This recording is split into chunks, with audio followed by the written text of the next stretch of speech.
Pak Dwi, dulu itu kan Kacer pernah jadi burung yang sangat prestis, dalam arti mau 60G, mau 70G, mau main 5 kelas atau berapapun pesertanya penuh-penuh, orang berebut cari tiket.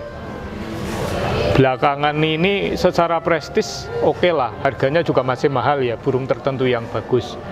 Tetapi pesertanya terus menyusut itu kan. Terakhir di Kudus itu ada yang hadiah langsung mobil pun pesertanya nggak sampai 10, hanya 5. Nah, saya coba tanya-tanya, pertama antara lain, loh Mas, kelas Kacer itu ketahuan. Kalau kerja itu juaranya nggak akan lepas dari si A, si B, si C itu aja. Berarti yang burung merasa punya D, punya E, wah ngapain itu kalau nggak beruntung sekali nggak menang. Itu satu alasan itu toh.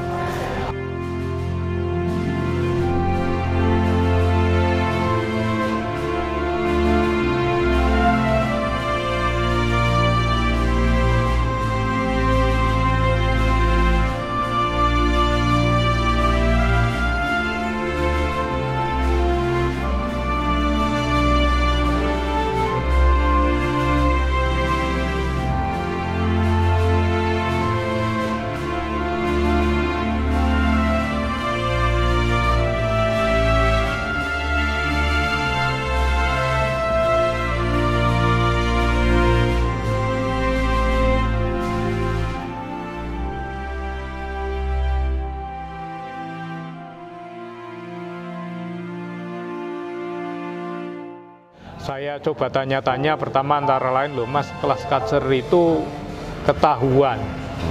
Kalau kerja itu juaranya nggak akan lepas dari si A, si B, si C itu aja. Berarti yang burung merasa punya D, punya E, wah ngapain itu kalau nggak beruntung sekali nggak menang. Itu satu alasan itu toh. Ada lagi yang beralasan jumlahnya masih banyak. Tetapi di hari yang sama lomba itu terlalu banyak, dari yang banyak itu harus dibagi-bagi, akhirnya jadi kecil, itu kan. Terus yang lain soal, kita tadi ngomong soal objektif ya, soal yang rada bau-bau nggak baik itu karena sebagian orang kurang percaya dengan penjurian lah. Paling yang menang si A itu, jurinya itu arahnya ke sana dan seterusnya. Itu ditambah pakem yang di sini pakemnya seperti ini, di sini ganti, ke tempat lain ganti lagi, membuat orang bingung. Nah, ini dalam perspektif Pak Dwi Sampit yang oke lah, katakanlah maestro Kacer, kira-kira itu seperti apa itu?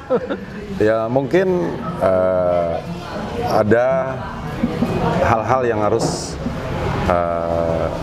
kita rubah ya, biar Kacer itu lebih kompetitif.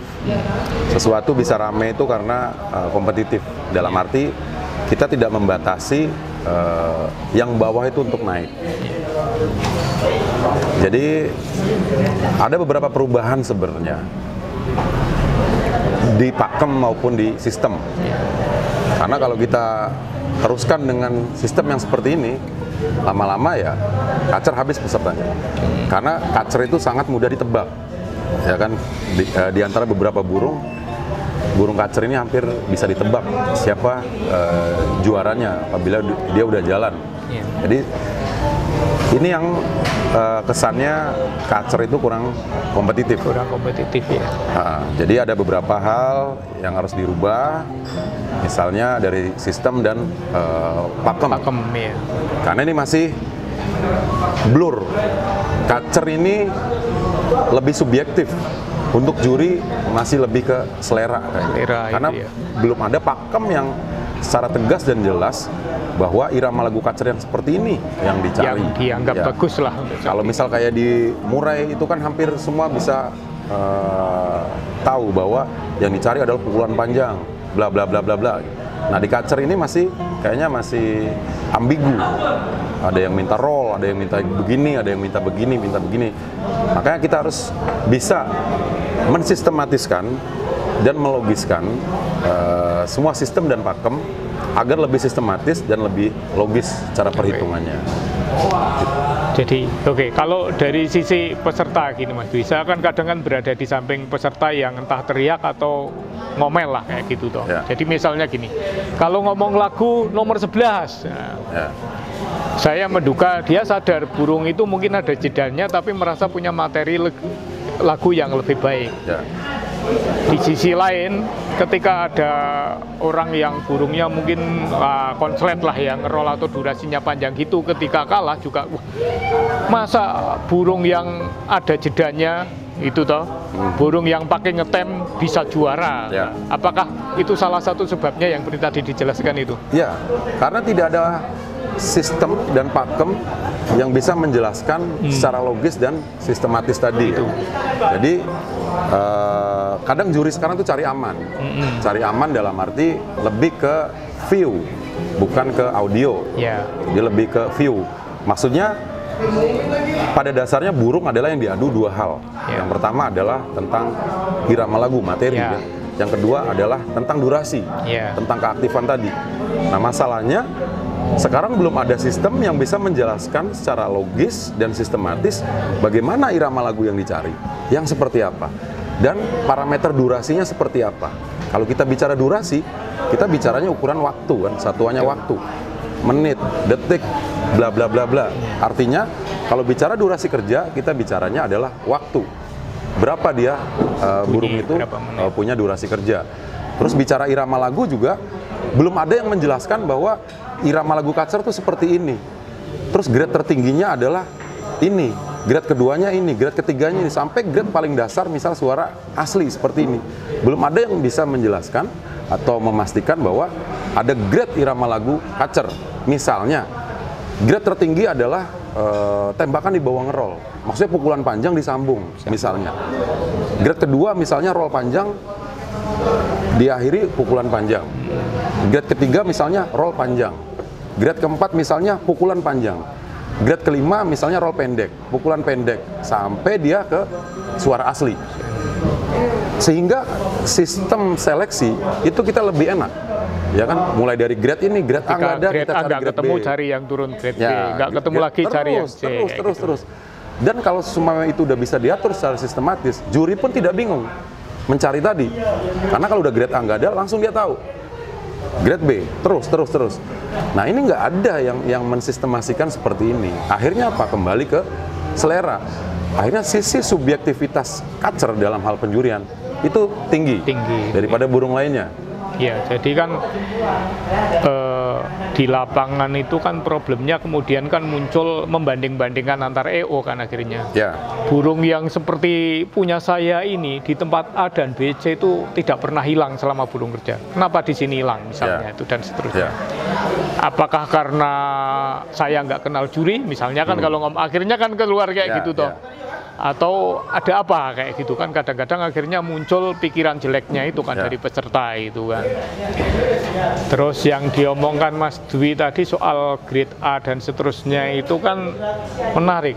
Tapi menurut tadi gimana itu cara menerapkannya supaya para juri dan kemudian para peserta itu kira-kira oh iya seperti itu harusnya, itu gimana itu teknisnya itu?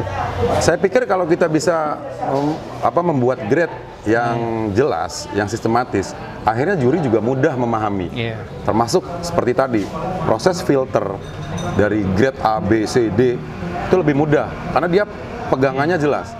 Terus peserta juga lebih mudah memahami karena peserta juga tahu grade A, B, C. Nah, masalahnya sekarang adalah itu tidak ada batasan yang jelas.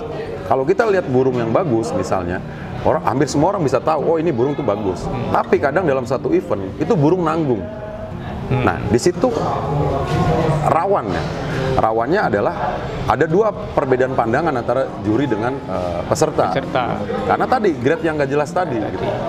Jadi misalnya nih, kita bicara membandingkan, oh satu irama lagunya bagus, tapi durasinya ada jeda. Yang satunya irama lagunya kurang bagus, tapi dia mainnya full ngedur. Apabila kita bisa menjelaskan secara sistematis, misalnya, yang irama lagu tadi poinnya berapa? Poinnya 10. Dia punya durasi berapa? 7. Punya total poin berapa? 17. Yang tadi berapa? Durasi kerjanya, karena dia main ngedur 10 di antara yang lainnya. Tapi dia lagunya kurang bagus. Dia punya poin irama lagu cuma 5. kita head to head aja. 15 ditambah 17, apa dibandingkan dengan 17? 17 lah yang harusnya menang. Saya pikir apabila IO atau juri bisa menjelaskan secara sistematis seperti tadi, seharusnya peserta pun mudah menerimanya. Oke, siap. Sekarang itu kan faktanya, jangankan antar EO ya, maksud saya juri di dalam satu EO pun belum tentu sama itu Ya. kan, karena mungkin belum pernah diajari hal yang seperti itu kan. Ya. Jangankan di tingkat praktis, di tingkat teori penjelasan konsep pun mungkin enggak gitu kan, Ya. maksudnya kan. Artinya kita juga harus memahami hal-hal fundamental dulu. Fundamental apa? Definisi dari irama lagu sendiri itu apa? Gitu kan? Irama lagu itu apa? Terus grade-nya apa aja? Nah, kita harus paham dulu. Kalau kita hal-hal fundamentalnya juga belum jelas, kita nanti salah menafsirkan bahwa irama lagu adalah cililin. Bahwa irama lagu adalah cak jenggot. Padahal cililin dan cak jenggot itu bagian dari irama lagu. Bagian dari kriteria irama lagu. Kriteria irama lagu misalnya panjang, rapat, keras, tajam. Sampelnya adalah cililin. Tapi bukan berarti cililin adalah irama lagu. Tapi cililin adalah sampel dari irama lagu yang masuk kriteria tadi. Keras, panjang, tajam, dan rapat misalnya. Nah, kita harus membuat definisi yang jelas. Akhirnya kita bisa mana yang substansinya, mana sampelnya. Jangan sampai sampel dijadikan substansi.